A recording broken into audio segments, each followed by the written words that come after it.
Como se conoce, el pasado jueves 4 de mayo por la noche, y se hizo público al día siguiente, la Organización Mundial de la Salud, o más exactamente el Comité de Emergencias de la Organización Mundial de la Salud, recomendó al subdirector general, y este mismo tomó la decisión de dar por terminada la emergencia de salud pública de interés internacional. Este es el término que tiene en el Reglamento Sanitario Internacional. Y explicó las razones y las consecuencias de esta suspensión. También aclaró que termina el estado de emergencia de emergencia de salud pública de interés internacional, pero que desde luego la existencia de COVID-19 como una enfermedad de carácter epidémico o el propio virus SARS-CoV-2 permanecerán seguramente de manera perpetua en la especie humana. Aquí hacemos una síntesis de los argumentos fundamentales de la Organización Mundial de la Salud para dar por terminada esta emergencia. El primero es el reconocimiento de que existe una tendencia decreciente continua de las distintas consecuencias de la epidemia, los casos, las hospitalizaciones, las defunciones asociadas con la infección por SARS-CoV-2, con COVID. Lo segundo es que en las poblaciones humanas se han alcanzado altos niveles de inmunidad, ya sea por infección o por vacuna, o ambas, por supuesto. También que las variantes actuales del virus SARS-CoV-2 son variantes menos virulentas, es decir, tienen menor capacidad de causar daño grave.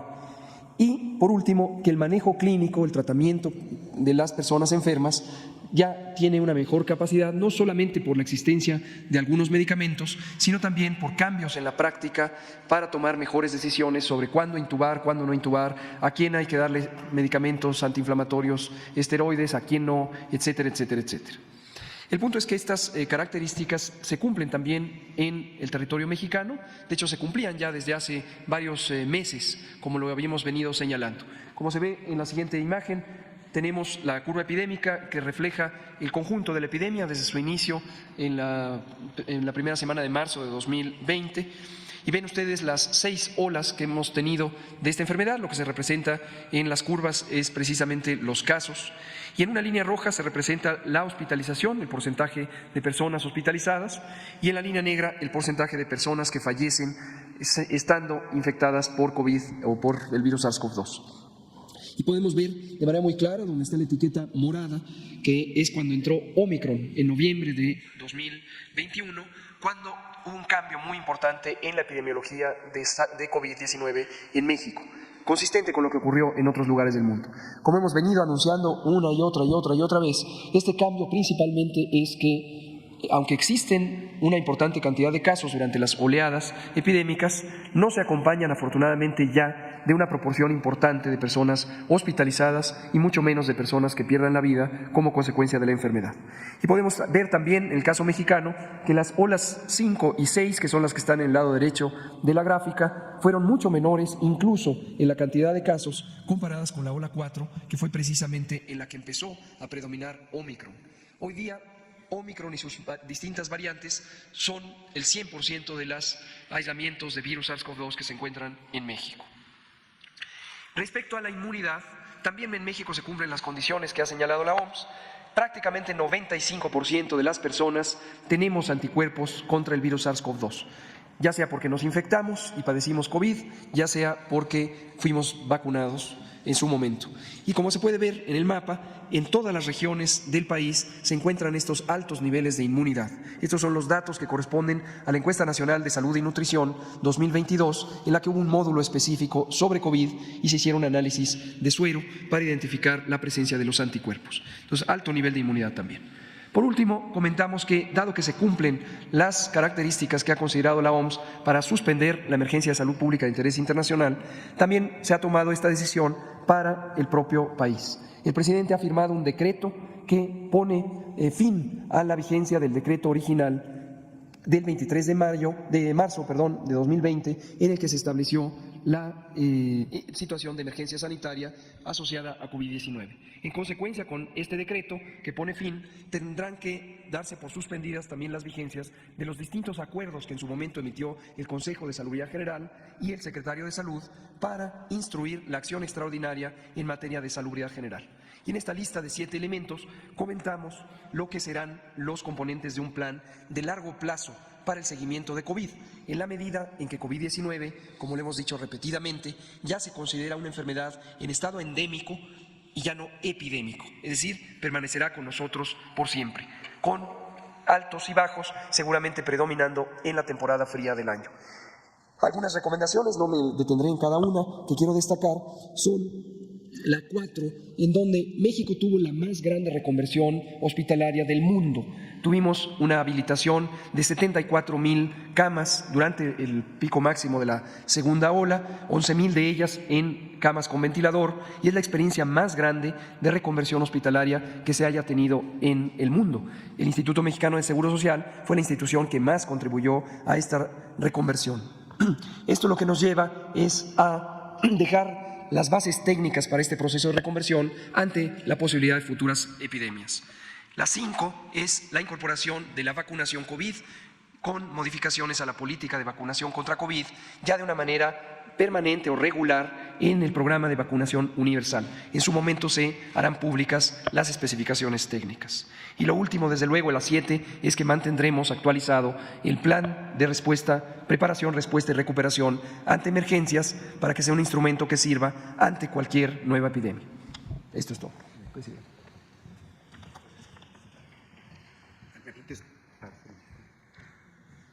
Muchas gracias. Gracias. Con su permiso, señor presidente. Informamos el día de hoy al pueblo de México sobre los avances del IMSS Bienestar, la institución de atención médica para las personas sin seguridad social de la Cuarta Transformación. Uno de los temas que hemos estado reportando es justamente la contratación, el reclutamiento de médicos especialistas que nos hacen falta, y este es un primer reporte de una de las estrategias que acabamos de echar a andar. El 5 de mayo informábamos sobre el reclutamiento de médicos especialistas jubilados del Seguro Social, pero que todavía tienen mucho por contribuir al sistema de salud, en particular en hospitales de IMSS Bienestar. Hicimos estos procesos ya en 3 estados, fueron Guerrero, Michoacán y Sonora, de un total de 955 médicos jubilados, digamos que susceptibles. Hemos ya contactado a 621 que están analizando esta posibilidad de acuerdo a su especialidad y a los diferentes turnos que se ofrecen.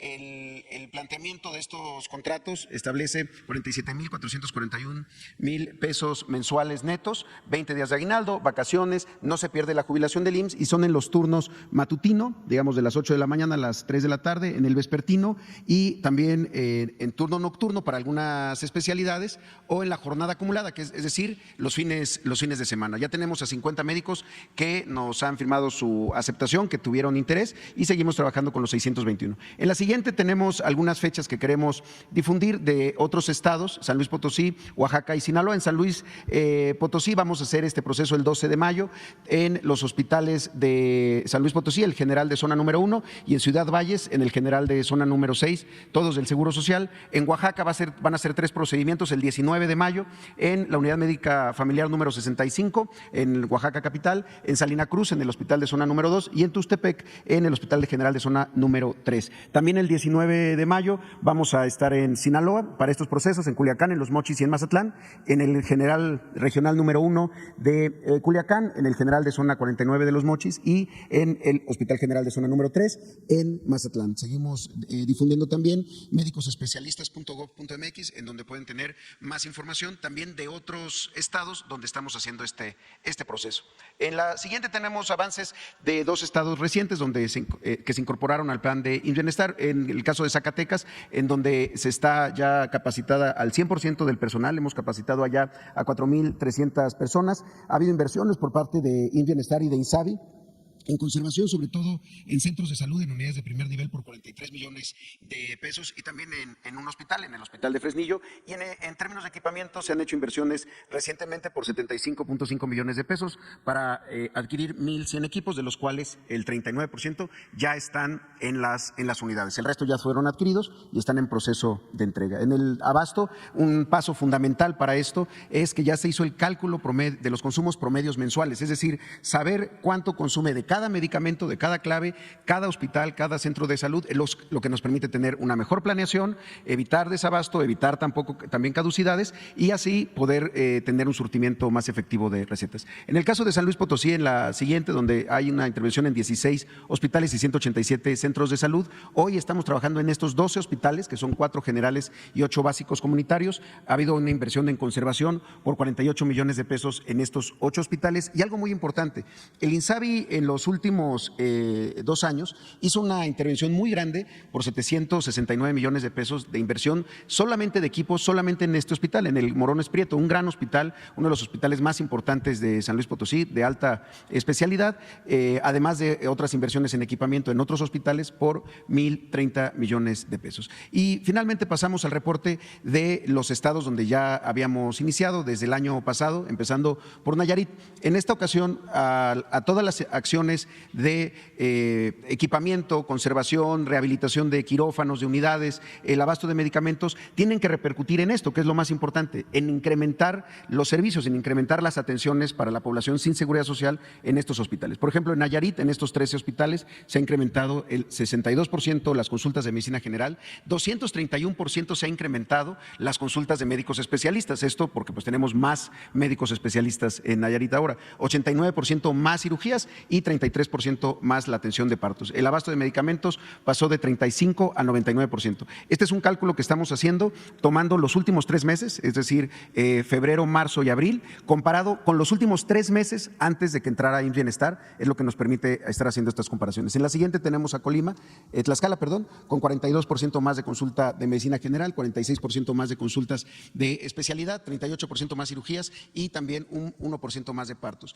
El abasto se encontró desde el año pasado en 50%, está en 96% de recetas surtidas en Tlaxcala. Ahora sí es Colima, donde estamos en 5 hospitales, donde hay 76% más consultas de medicina general, 305% más de consultas de especialidad en estos hospitales de Colima, 81% más cirugías y 46% más partos. También el abasto pasó de un 45% inicial al 94% ya de receta surtida en este estado. La siguiente, por favor, Baja California Sur, con 27% más de consultas de medicina general, 116% más consultas de especialidad, 39% más cirugías y 2% más de partos. El abasto pasó de un inventario del 65% ya a un 99%. Baja California es de los estados que ha tenido mejores resultados, a pesar de la complejidad para la distribución de los medicamentos. En la siguiente tenemos a Sonora. En estos 17 hospitales de Sonora se ha incrementado en 39% la consulta de medicina general, 123% más de consulta de especialidad, 76% más cirugías y 54% más partos atendidos en estas unidades. El abasto en Sonora era un problema muy serio, estaba en 20%, ahora lo reportamos en 98% de recetas surtidas en la consulta en los hospitales. La siguiente, Sinaloa, 4% más de consultas de medicina general, 140 más de consulta de especialidad, 6% más cirugías y 2% más partos. También el abasto de 39 al 96% es el incremento que tuvo en los hospitales de Sinaloa. En la siguiente tenemos a Campeche, donde ha habido un incremento del 2% en la consulta de medicina general, de 14% en la consulta de especialidad, 7% más cirugías y 9% más partos. Estaba en 65% el abasto, lo reportamos hoy en 98%. En el estado de Guerrero hay un incremento muy importante de 201% más de consultas de medicina general, 300% más consultas de especialidad, 144 más cirugías y 129 más partos atendidos. El abasto también del 57% que se tenía reportado, hoy tenemos 88% en estas unidades hospitalarias. La siguiente es Veracruz, 236% más reportado de consulta de medicina general, 145% más de consultas de especialidad, 107% más cirugías, es decir, se duplicaron el número de cirugías que se hacen en un trimestre entre lo que se hacía antes y lo que se hace ahora en el último trimestre ya con IMSS Bienestar, 63% más partos, 61% era lo que teníamos reportado de abasto, que pasó hoy al 96%. La siguiente es Michoacán, donde estamos en 22 hospitales que ya tienen hoy 94% más de consulta de medicina general, 92% más consultas de especialidad, 55% más cirugías y 39% más partos atendidos. El abasto en Michoacán se reportaba en 80% y hoy se incrementó al 96%. Y finalmente Morelos, en Morelos estamos reportando 4 hospitales, la productividad de 4 hospitales de los 9 que se cuenta y que se van a pasar a IMSS Bienestar, ya hay 5% más de consultas de medicina general, 97% más de consultas de especialidad en estos hospitales que ya son operados por IMSS Bienestar, 12% más cirugías y 22% más partos atendidos. El abasto estaba en 77% y hoy se ha incrementado al 88%. Esto sería todo por nuestra cuenta, señor presidente. Los estados en donde estamos trabajando para próximamente también llevar el programa son Hidalgo, Quintana Roo y Tamaulipas, de los que tendremos pronto más información. Gracias.